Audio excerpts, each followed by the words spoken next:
For over 30 years, PsyCop's been testing individuals who claim special powers. They believe false claims are dangerous and see their work as a public service. Their opponents say PsyCop's fellows are not objective and are biased against the psychic. To Natasha's credit, she has engaged with the skeptics. She hasn't gone for the soft option of going to the believers. She's come along to the scientists, to the critics, and say, okay, you design the test, I'll take part in that test, we'll see what happens. Experimental psychologists Richard Wiseman and Ray Hyman have set up 2 sessions for Natasha. The first one allows her to work on her own terms, using her usual methods. The scientist will observe her success rate. To me, the big questions are what's going through her head and what's going through the head of her clients. Does she really see something, or does she believe she sees something? Is she confused? It's fascinating. Natasha will see 6 patients during this first test. The scientists have been briefed on their conditions. Will Natasha be able to diagnose their ailments? The first patient is a fellow Russian.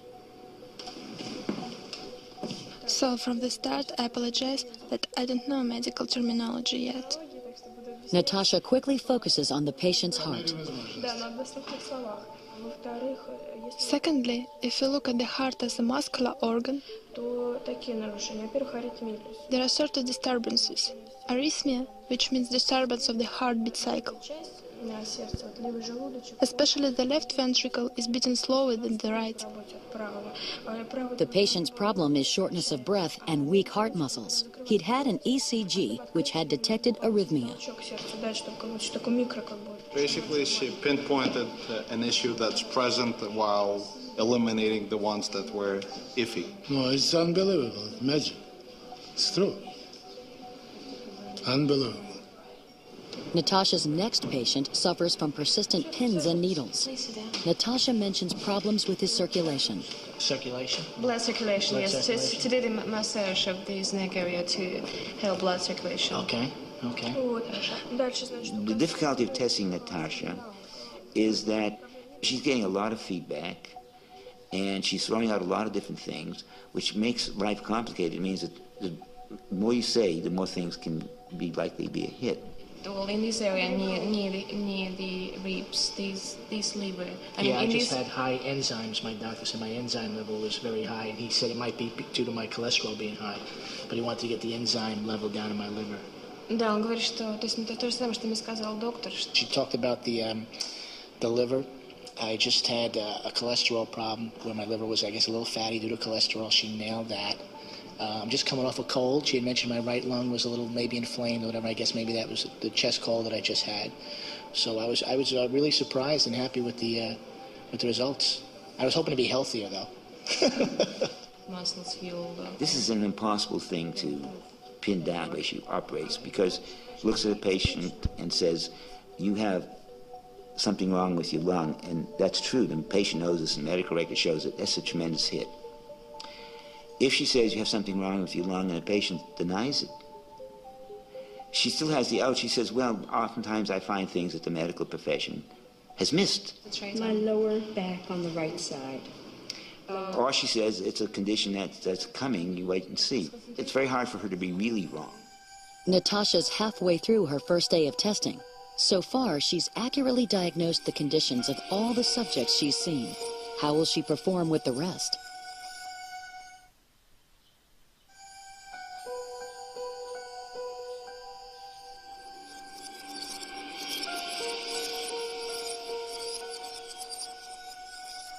"17-year-old Russian Nataša Demkina claims she can look inside people's bodies and see their ailments. She's come to the U.S. to put her claim of X-ray vision to the test. This patient has suffered from a gynecological condition called endometriosis, and she's worried it's returned. Confirmation from her doctor would require additional surgery. She's asked Natasha to look at her pelvic area, but hasn't explained why. So this is about your left ovary. I can see this, something either a cyst or something with a liquid inside. Though they can sometimes be benign, ovarian cysts can also be a symptom of endometriosis.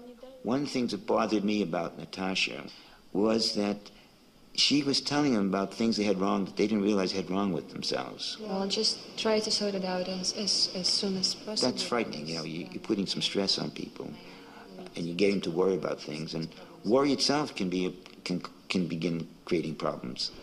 She seemed to find things that I just was not aware of, and I just had a CAT scan on my liver, and not the same as what she said, so I'm a little, doubtful. Let me put it that way. Yeah. She's as sweet as could be, though. She's adorable. Amazing and disconcerting. Yeah. I came because I have very frequent migraines almost every day, and she picked up on that right away. She was right on. I thought it was amazing. The size is all right. How much of what she mentioned do you think was accurate, was on target? Well, she said that she didn't actually mention the word migraine, but she said that I have a problem, a vascular problem, and that I tend to get headaches in the front of my head and my forehead. Also, she talked about the thyroid, and my doctor tested the thyroid back in December because he thought there might be a problem.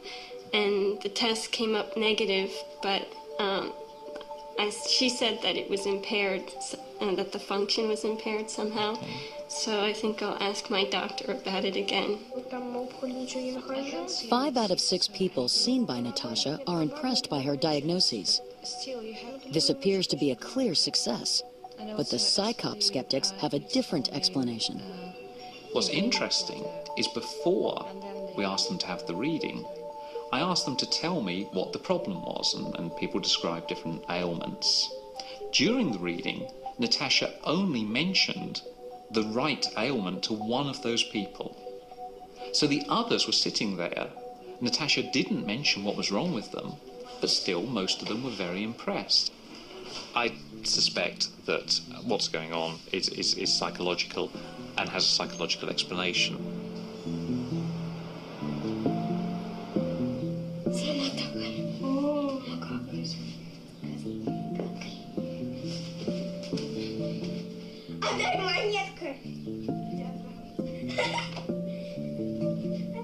Despite Natasha's success with today's patients, the scientists remain unconvinced. Tomorrow, she'll undergo an experiment especially designed to rule out any ambiguity. It'll be the toughest test Natasha has ever faced.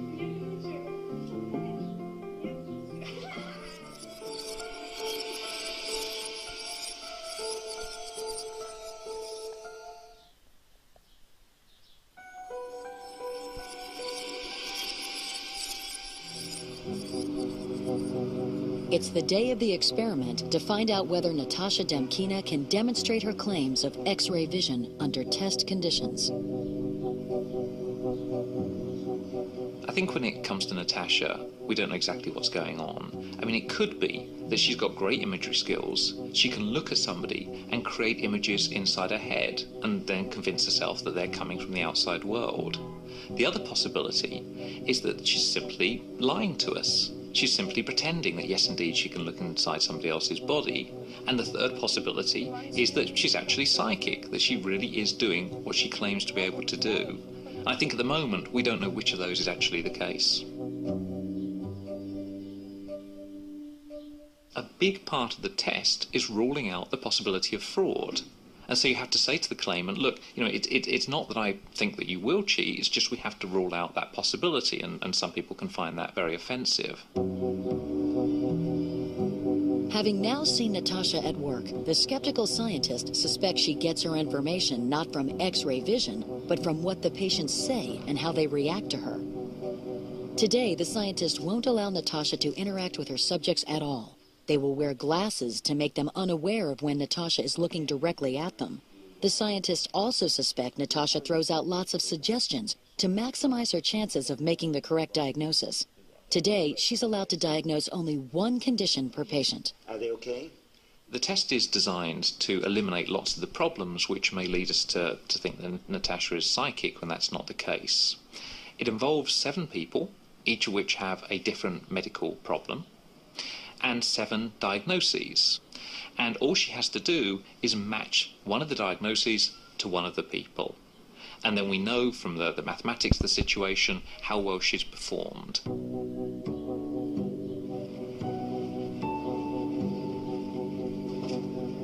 The scientists want only the people necessary for the test in the room in order to minimize the possibility of cheating. To Natasha's distress, they decide to exclude her mother and sister. Natasha is allowed to use her usual interpreter, a friend from Russia. Psychop also have an interpreter present. Medical doctor Andrew Skolnick is also there to help with any medical questions. Hello. Heard a lot about you. I would say the main ethical problem, of course, is how do you test her and be fair to her, at the same time be fair to the truth? To be fair to the truth, you want to really set up a very stringent test which eliminates all the possibilities except the paranormal one, that she really can do what she says she can do. To do that, you have to put all kinds of constraints on her and put her under stress. Natasha is shown the medical conditions she has to identify in the subjects. There are 6 conditions. The 7th subject is healthy. Natasha had been told the conditions would be clear and unequivocal, like an artificial hip. She's unhappy with 2 of the selected conditions. One condition is a missing section of esophagus, and she's concerned it could be different lengths in different people. Psychop reassures her the section missing is substantial. The other condition is a removed appendix, and Natasha feels post-operative scars could be confusing. She asks if she can revert to her normal method of diagnosis, where she examines the entire body and says what she sees. We did that, I guess, yesterday. Yeah, we did that yesterday. You want to be fair to the truth. You want to make her feel comfortable. It's very difficult to do. We had to do a lot of negotiations with her.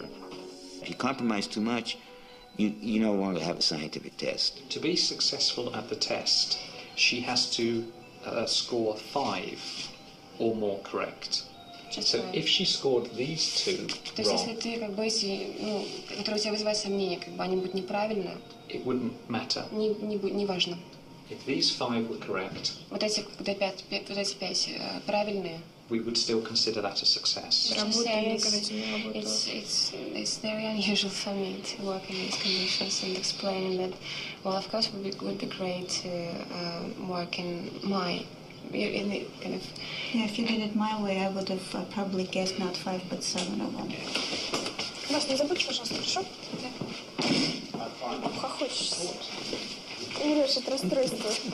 Natasha is really putting herself on the line here. Unlike lots of psychics, she's actually saying, yep, come along, test me, do whatever you want, and I'll try and fit around that. So I think it's a very brave thing to do. Success has been set at 5 or more correct diagnoses out of 7. The odds of just randomly guessing the right condition are 1 in 250. All right, you can turn around now. She can turn around. If Natasha gets 5 or more correct, the scientist will admit she has significant abilities. The first case Natasha must identify is the person missing the top third of the left lung.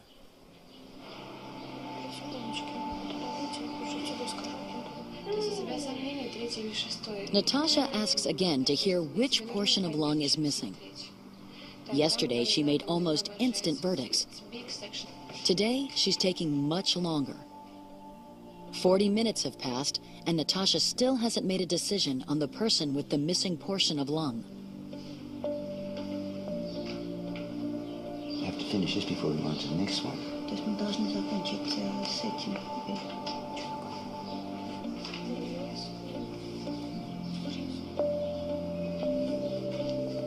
Natasha decides subject number 5 had the lung operation.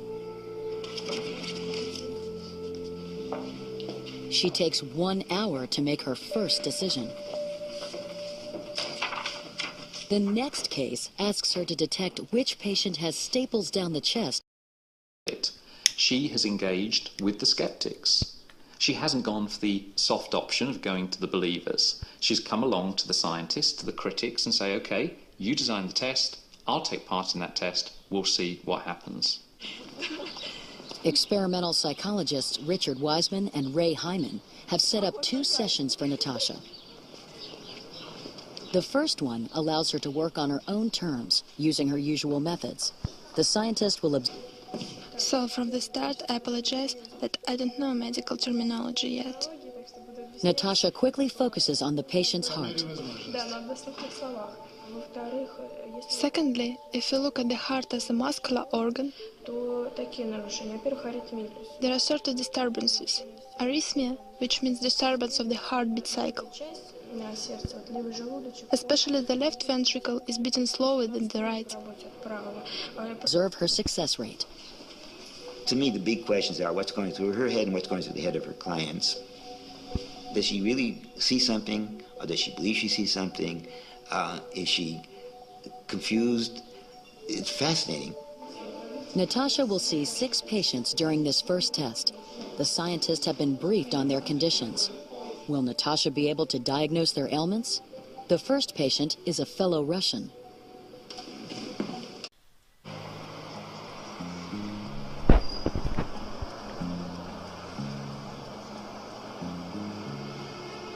For over 30 years, PsyCop's been testing individuals who claim special powers. They believe false claims are dangerous and see their work as a public service. Their opponents say PsyCop's fellows are not objective and are biased against the psychic. To Natasha's credit, The patient's problem is shortness of breath and weak heart muscles. He'd had an ECG, which had detected arrhythmia. Basically, she pinpointed an issue that's present while eliminating the ones that were iffy. No, it's unbelievable. It's magic. It's true. Unbelievable. Natasha's next patient suffers from persistent pins and needles. Natasha mentions problems with